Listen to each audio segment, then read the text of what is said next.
Hello bachcho, let's read the question. The helicopter in the drawing is moving horizontally to the right at a constant velocity.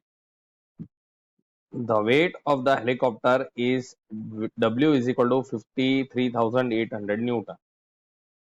The lift force L generated by the rotating blades makes an angle of 21 degree with respect to the vertical as shown in figure. यहाँ पे देख रहा है.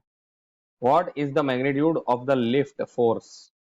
तो बच्चों यहाँ पे जो कॉन्सेप्ट हम लोग यूज करने वाले की कॉन्सेप्ट, वो की कॉन्सेप्ट है फोर्सेस इन इक्विलिब्रियम. वो क्या है? Forces in equilibrium. इसका मतलब क्या? इक्विलिब्रियम,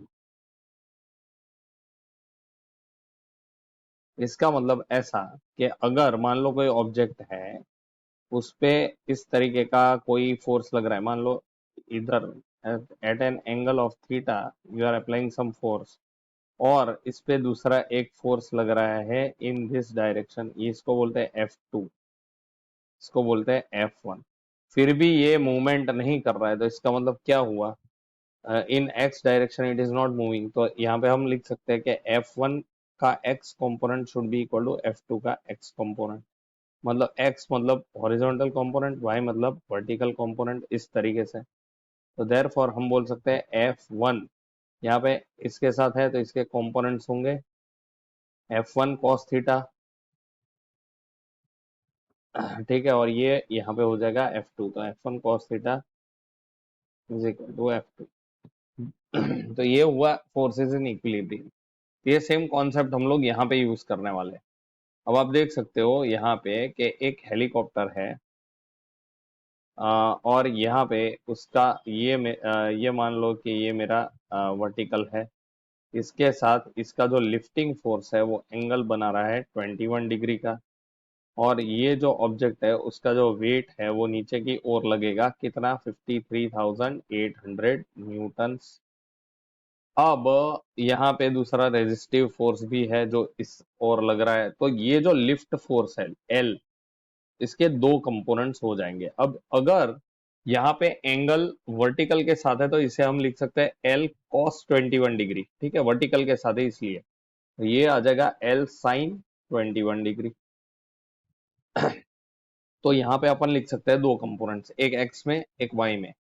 इसको कैसे बता सकते हैं? देखो, एक्स कंपोनेंट अगर गिने, ये वाई कंपोनेंट देखो, ये इस तरीके से, this is y axis, this is x axis. तो एक्स कंपोनेंट्स कौन सा है?